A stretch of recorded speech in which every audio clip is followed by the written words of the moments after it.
A gente vai mergulhar fundo na anatomia de um colapso.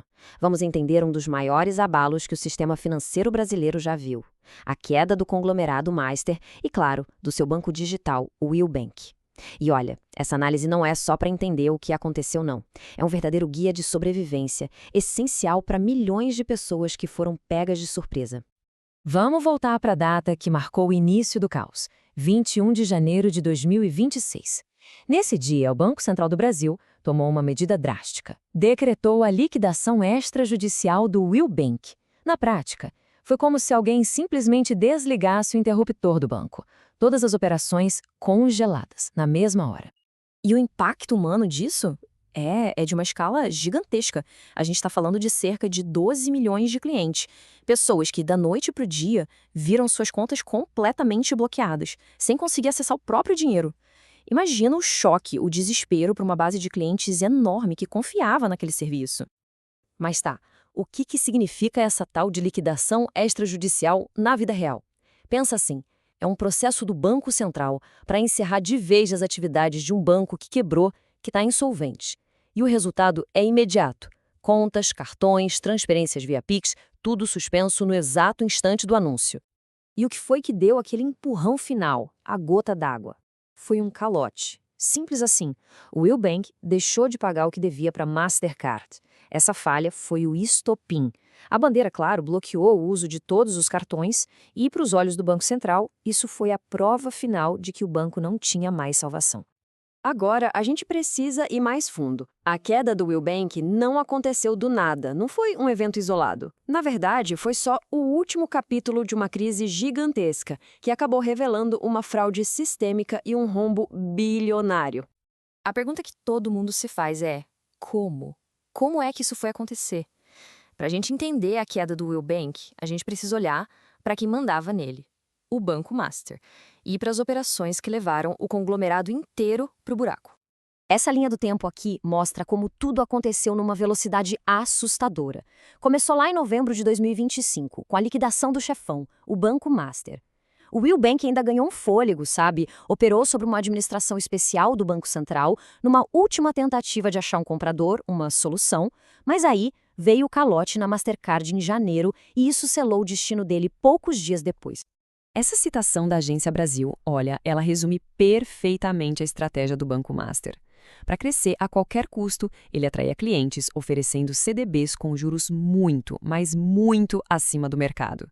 Só que, para pagar essa conta altíssima, o banco começou a assumir riscos absurdos e, o que é pior, a maquiar os próprios números. E o resultado dessa estratégia? Um desvio de dinheiro de proporções colossais. As investigações da Polícia Federal, junto com os relatórios do Banco Central, apontam que cerca de 11,5 bilhões de reais simplesmente desapareceram do banco através de um esquema de triangulação. E aqui, gente, está o pulo do gato. A anatomia da fraude. O dinheiro que os investidores colocavam lá, atraídos por aqueles juros incríveis, não era usado em operações normais de banco. Não, ele era emprestado para empresas de fachada, que por sua vez aplicavam essa grana em fundos de uma gestora parceira. E esses fundos usavam o dinheiro para comprar ativos sem valor nenhum, os tais papéis podres, por preços superfaturados. Assim, eles inflavam o balanço do banco no papel, enquanto o dinheiro de verdade era drenado para fora do sistema. Pois é. Um colapso desse tamanho não afeta só os clientes, né? Ele testa a resistência de toda a rede de segurança do nosso sistema financeiro. E agora, o foco se volta justamente para o seguro dos bancos. E a conta final desse desastre todo é de assustar. Se a gente somar as perdas que já se conhecia do Banco Master com as novas dívidas que apareceram com a quebra do Will Bank, o rombo total projetado chega a 46,9 bilhões de reais. É um valor que, de alguma forma, precisa ser coberto. E quem é que cobra essa conta? É aí que entra o FGC, o Fundo Garantidor de Créditos. Ele é tipo a principal linha de defesa dos clientes. É uma entidade privada mantida pelos próprios bancos que garante a devolução de uma parte do dinheiro de correntistas e investidores em casos como este.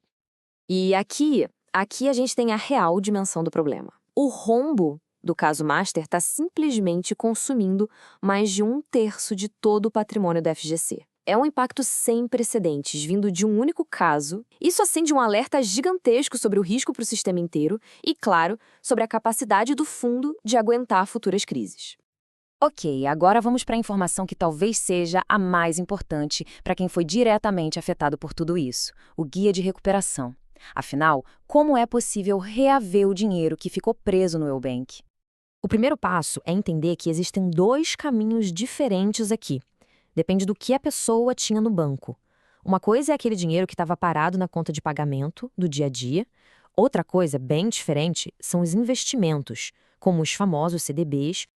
Essa tabela aqui deixa tudo bem claro, bem mastigado. Para quem tinha só o saldo na conta de pagamento, a notícia é boa. O dinheiro vai ser devolvido pelo liquidante que o Banco Central nomeou e não tem limite de valor. Agora, para quem tinha investimentos em CDBs, quem paga é o FGC, e a garantia tem um teto de R$ 250 mil por CPF.